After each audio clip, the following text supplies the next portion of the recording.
when they talk. Welcome, Hawk Watchers. Do you feel that tickle in your throat, right in the back of your throat? Headaches, fatigue, aches, pains, maybe even tightness in your chest? Well, guess what? You aren't alone. Two factors in U.S. society are literally killing us.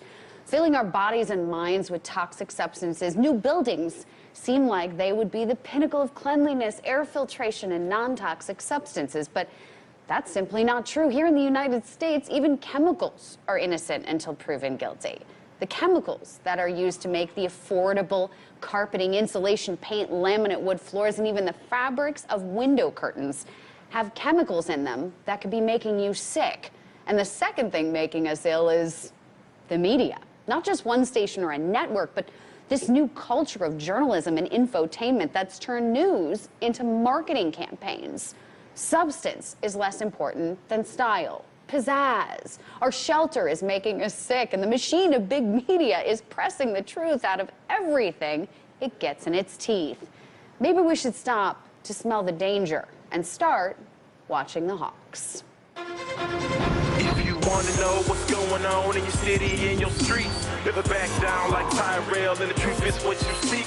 To analyze, investigate from the bottom to the top.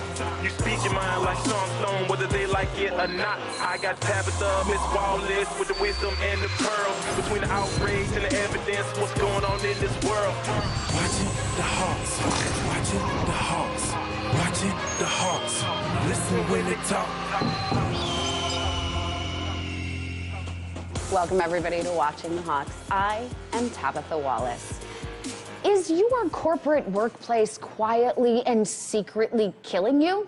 Well, many would say mentally, of course, but there's also hidden dangers buried within the walls, carpet, and air around you, and no one knows better than lawyer Alan Bell. Bell's new book, Poisoned, is raising awareness and eyebrows about a public health crisis that many in the toxic world of corporate greed and government influence would rather keep quiet, especially here in the United States. The former prosecutor recently sat down with Tyrell and I to discuss his fascinating journey from organized crime prosecutor to public health avenger. We started by asking Bell to walk us through how he went from being a successful lawyer in Miami to almost dying in Arizona, all due to a mysterious and bizarre set of symptoms. I should probably start off by telling you what my life was like before this happened. I was an organized crime prosecutor in South Florida back in the 1980s. I was prosecuting the Colombian cartel drug rings and the mob, and living the American dream.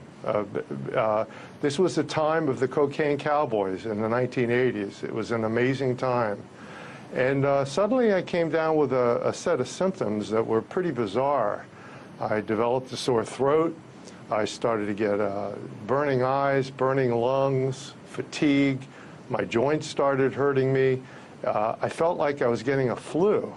And the symptoms got worse and worse. And I began going to doctor after doctor. And pretty soon the symptoms became even worse, and I developed grand mal seizures. I ended up going to the finest medical institutions in America: Mayo Clinic, Cleveland Clinic, National Jewish in Denver, Colorado, and University of Colorado. And then one day, one of the physicians sat me down, and this was in Denver, and with a pretty grim face on, and said, "I've got some bad news for you. These blood tests indicate that you were poisoned." And I leaned back in my chair and had to take a breath, and he said to me, "Do you know of anybody that could have who could have poisoned you?" And I sort of chuckled and said, "Take a ticket and wait online." You know, all these mafiosos and Colombian cartel drug people, yeah, a lot of people. So he said, "Listen, go back to South Florida, take a break for a few weeks. We're going to get our next battery of tests together, and you come back, and we'll continue to get to the bottom of this." Well, I flew back to South Florida, and I immediately sat my investigators down, and I asked them to find out who poisoned me. And they combed every aspect of my life. They went to the gymnasiums that I worked out in. They went to the restaurants that I ate in, the movie theaters, the malls, the friends, everything. And ultimately, they came to my building, and they discovered that other people in my building were getting ill as well. And the building was an office building. It was the newest building in Fort Lauderdale. It was a technological marvel. It had talking elevators, plush carpeting, new drapes, new everything. And while these investigators were trying to get to the bottom of this, I ended up going to an environmental doctor in South Florida. And he looked at my profile, and he sat me down, and he said, I know what's wrong with you. You were poisoned, but it wasn't by a person. It was by the building that you were working in. And it is a sick building, and it has damaged your immune system and your nervous system. And it has caused you to become hypersensitive to virtually everything in the environment. Perfumes, colognes, hairsprays, automobile exhaust, and the list goes on and on and on. So this doctor told me that in order to save my life, because my health was going down rapidly, that I needed to basically go into the middle of a bubble and live in the middle of nowhere to prevent myself from ending up having to be subjected to any further chemicals. So they found a 800-square-foot bubble located in the middle of the Arizona desert. As far as the eye could see, you saw nothing but cactuses, no roads, no schools, no workplaces, no lights, no people. It was totally desolated. And the reason why I needed to go there is because there was no pollens, there was no molds, there were no chemicals, there was no humidity, there were no pesticides, nothing.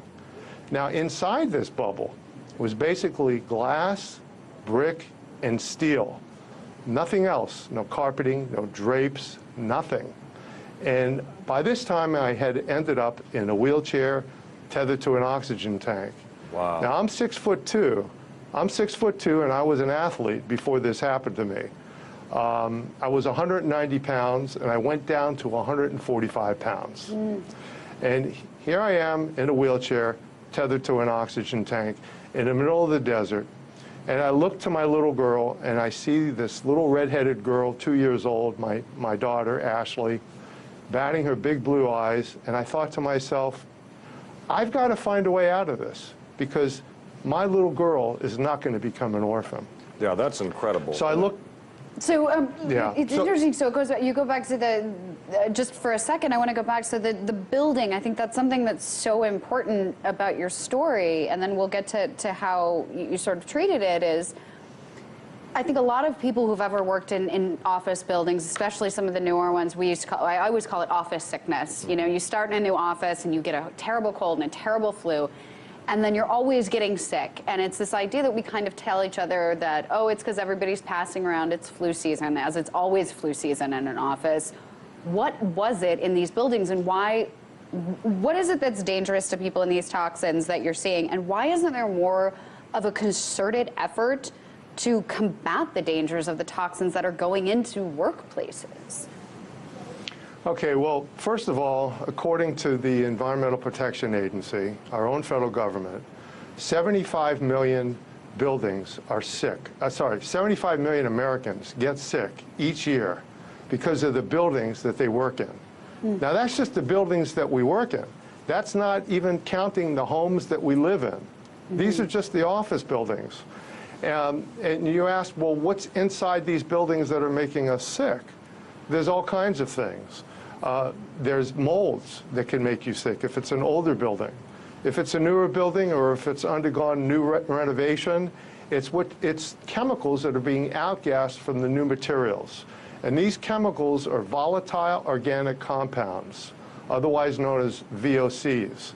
And they outgas from new carpeting, new paints, new glues, new plastics on the computers, and they become airborne. And we breathe these chemicals in, and we get sick. Now, you ask me, why is this allowed to happen? Now, I could tell you that there's a cozy symbiotic relationship between the government, all right, and Congress. America is one of the very few Western countries that has laws that basically state this, that chemicals are innocent until proven guilty. So what that means is we could bring any new substance we want, okay, into our work, into our school, into our home, into our workplace, and there's no regulation of these whatsoever. None. In contrast to what's happening in America, there's other countries like Canada and Germany and other countries in Europe where chemicals are presumed guilty until proven innocent. But that's not what's happening in the United States. And you might want to ask me, well, why isn't the United States doing this? That was my next logical question that I wanted to ask you, is like, because that's amazing to me that around the world, they test chemicals and find out if they're healthy before they suddenly introduce them into an environment or the workplace or whatever it may be. Exactly that. Why isn't this happening in the United States? Why are we behind the ball here? Is it just because of corporate money and lobby? Is that what we're facing here? Well, the United States is a dumping ground for other countries. I mean, you see the particle board and the plywood and the drywall that the Chinese have dumped into our country that have made people sick. The answer is simply this, in a nutshell. If you want a soundbite, it's follow the money. Now, that's what I was trained to do as an organized crime prosecutor. And when I discovered this inside this bubble, I followed the money. And here's what I found. What I found is that the chemical companies have a huge, powerful lobby where they're lobbying Congress and keeping the laws just the way they are. And it's interesting because what happens is it's a symbiotic relationship between private enterprise and government.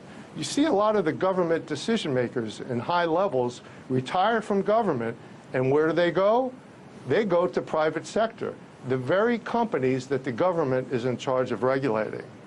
But the real root of the problem is what's going on in Congress. And the powerful chemical lobby is preventing these laws from coming into effect and protecting you and me. Now, what's interesting is that the chemical companies have also a symbiotic relationship with the pharmaceutical companies. And the pharmaceutical companies really have a very great influence on the curriculum in our medical schools. And our medical schools are concentrating on treatments. They're not concentrating on prevention. The pharmaceutical companies, in a nutshell, they want to push doctors into prescribing drugs after people become ill. But what about preventing people from becoming ill in the first place? This is not what's happening in our medical schools. Let me give you some statistics. More people get sick and die from environmental exposure in your home, your school, your workplace, than all those afflicted with AIDS, automobile accidents, war, and crime combined. It is the silent epidemic of the 21st century. Yet despite all of those huge numbers, you know that the average medical student only has 6 hours of instruction on how the environment adversely affects human health in medical school? That is incredible. It doesn't add up. As we go to break, Hawk Watchers, don't forget to let us know what you think of the topics we've covered on Facebook and Twitter. See our full shows at RT.com. And coming up on Watching the Hawk, Sean Stone talks to Project Censored Peter Phillips about media manipulation. Stay tuned to Watching the Hawks.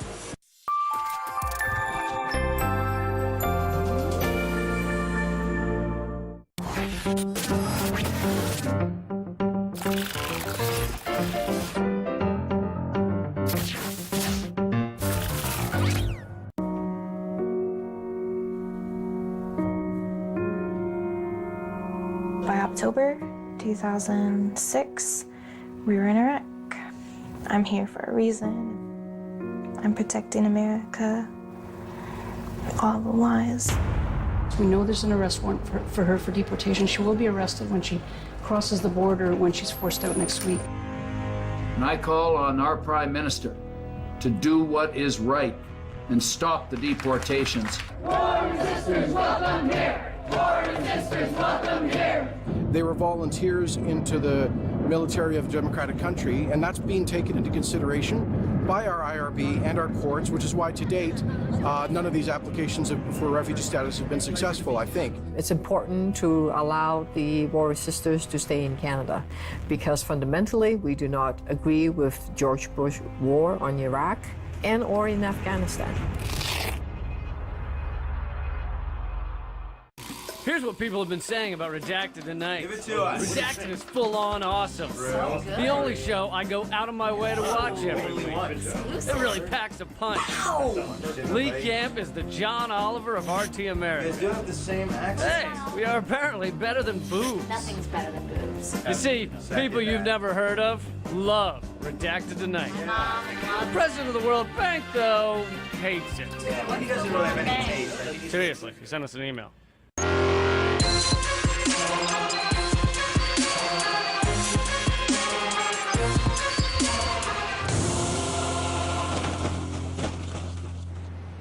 George Carlin called it the advertising lullaby because he so precisely stated the whole purpose of advertising is to lull you to sleep. And while we all know that corporations, big and small, employ public relations firms and advertising agencies to work around the clock to convince us to buy things we don't need, many of us do not realize that governments and political parties do the same. Except the product they're selling is political agendas, ones that are often in direct conflict with the needs and wants of their constituents. Professor of political sociology at Sonoma State University and president of Project Censored, Peter Phillips, has spent a good part of his career pulling back the curtain on the manipulation of the public, and recently sat down with Sean Stone to discuss how the public is being duped and manipulated by their own governments and news outlets. Take a look. Professor Phillips, thank you so much for joining me. I want to start by asking you, frankly, if I turn on the television on any given day, whether it's Fox News, CNN, MSNBC, I feel that I'm being given a certain byline that runs throughout the course of the entire day, for the most part, that doesn't deviate, right? These networks are pretty much in line when it comes to the stories they're focusing on, and it tends to be about half a dozen stories at most that they cover in the course of a day, sometimes only one story a day. Why is it that these major news networks are being limited in terms of the actual stories that what's supposed to represent news is now being filtered into really just a few headlines that they're focusing on 24 hours in 24-hour cycles? Well, the corporate media is in the entertainment business. They're not in the news business.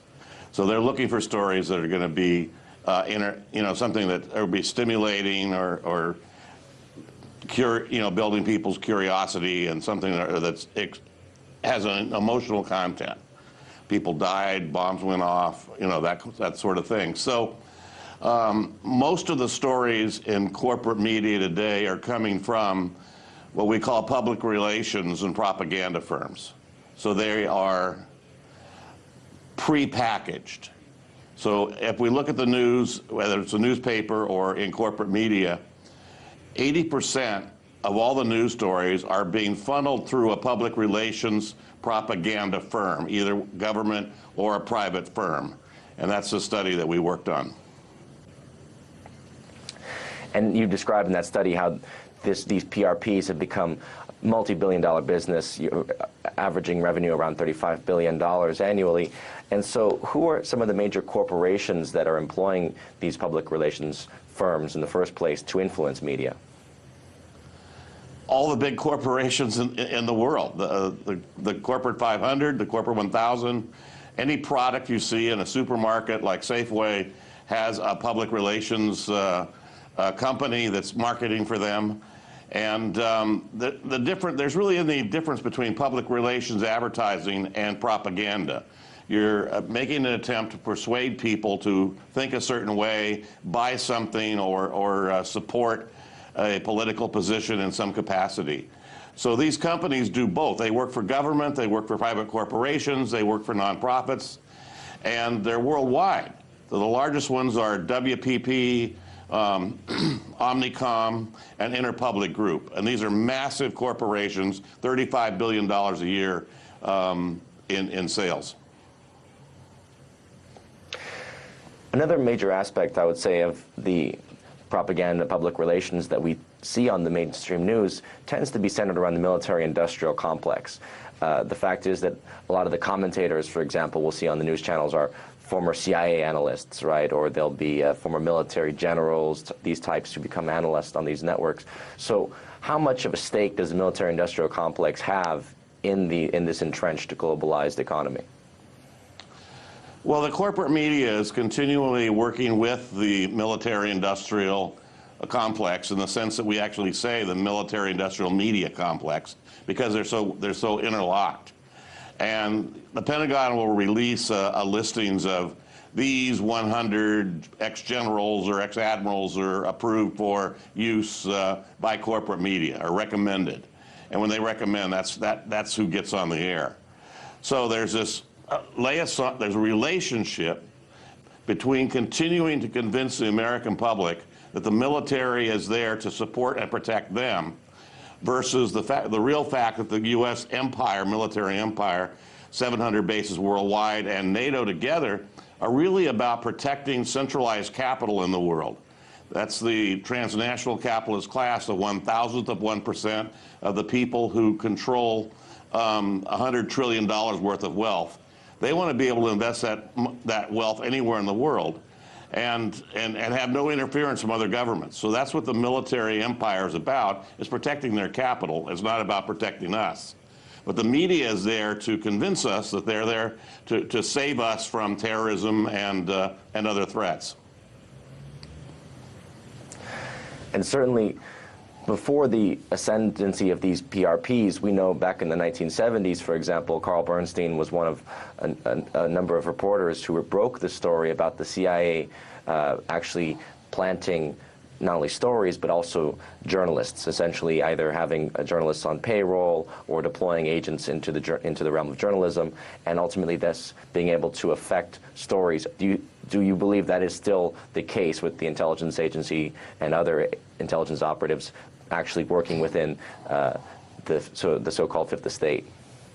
Well, after the church committees and the revelation that Operation Mockingbird was a program the CIA was running across the country, and they had thousands of journalists that they were paying to do stories, they're no longer allowed to pay American journalists. They can still pay foreign journalists. But we believe that there's still some very tight relationships between being a journalist in cahoots, so to speak, with a central intelligence agency. So you get special stories, you get insight, you have access, and as far as we know, probably there's still some money being exchanged. You know, we've heard this term fake news cropping up, obviously, starting really this year, but since the presidential elections. And it's ironic because for those of us who have paid attention to the nature of news creation, certainly in your article you point to some of these cases where, for example, to instigate the U.S. into the first Gulf War, there was claims that Saddam Hussein's army were basically dumping babies out of incubators in Kuwait and stabbing them, things like this. And ultimately, the woman who gave this testimony turned out to be an ambassador's daughter, and basically she was an actor. So can you describe some other aspects of fake news that our audience should be aware of? Well, that was the story of Nayyirah, who went before Congress with tears in her eyes, said they dumped the babies out of the incubators and stole the incubators and took them back to Baghdad. It was essentially not true. Helen Knowlton, the public relations firm that now works for WPP, choreographed the whole thing with cooperation from the White House. So these were deliberate lies. So that was deliberately a fake news. Then we called it disinformation. So disinformation essentially means the same thing. It's a deliberate lie. And misinformation can be something that's a mistake. You may or may not know it's deliberate. But in this case, it was for Nayyirah and that story, it was clearly a deliberate lie. Sometimes we simply don't know. And in terms of President Trump saying that Syria used nerve gas on their own people, we don't know that to be true. There's no evidence other than there was a bombing raid, but that plane delivered sarin gas. There's no evidence of that.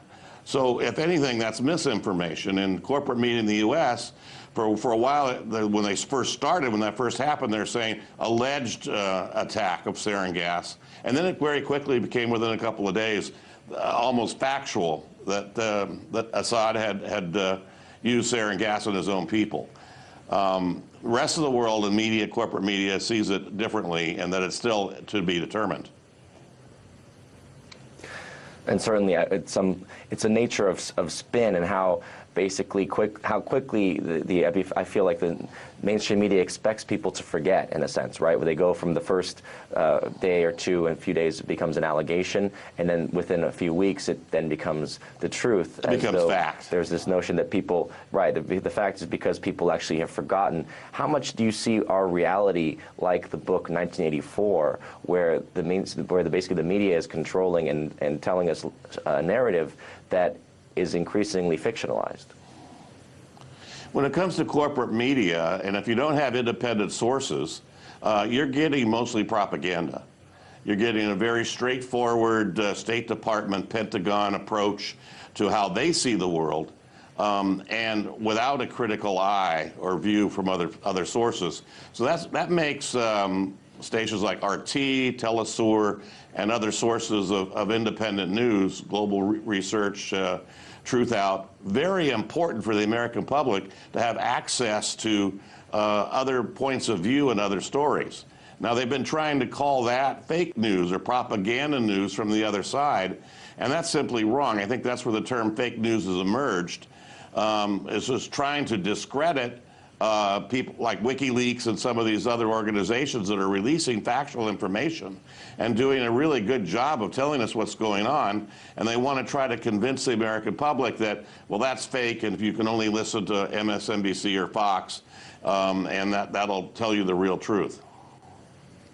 Right, and there is this perception I think people have that how can all these journalists be in on the conspiracy? How can all these journalists be propagating lies? And my question would be, at what point does the actual conspiracy set in? It would seem to me that it happens more in the editor class, and the censorship really begins at a higher level, where you do have good journalists on the ground investigating, but ultimately either the spin doctors that are assigned to them because of the public relations firms and other groups are basically giving them the spin that they want, or else the editor class is stepping in to censor and basically edit the stories that the journalists are trying to tell. Yeah, I don't think it's correct to use the word conspiracy. Certainly with Helen Nolan and the White House and the Nayyar story, that was a conspiracy, and there was, the American public was lied to. Disinformation, misinformation, biased news happens daily from a variety of sources. The public relation firms are hired to present a spin or an image of what's happening. There's 3,000 PR people that work in government and they do press releases constantly. So they're trying to put the best light on their employer. And that's just a natural process that we have to sort through and figure out and be able to objectify academically. And at universities, we do this to be able to look at it and say, well, wait a minute, there's more to this story. There's other aspects of that.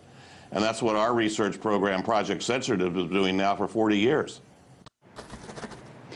Corporations are people, at least according to the Supreme Court of the United States. And apparently, in the 21st century, the people companies have a very disturbing idea of what makes real people happy. This week, McDonald's released designs for their new uniforms. In their press release, they say that the individuality of their workers is so very important, so they give them this, what they describe as a fun, flirty, uniquely gray-on-gray uniform that can, I'm not joking, transition from the restaurant to the social environment.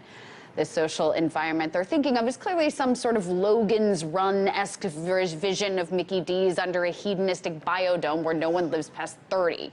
Because if you eat McDonald's every day, you might not live to make it to 30 anyway. And Starbucks, dealers of America's favorite drugs, caffeine and refined sugar, released their super special unicorn frappuccino, made from what they call pink powder and blue drizzle, which I suspect is made by putting a Lisa Frank Trapper Keeper in a juicer. One Starbucks barista described it as a poison-infused abomination.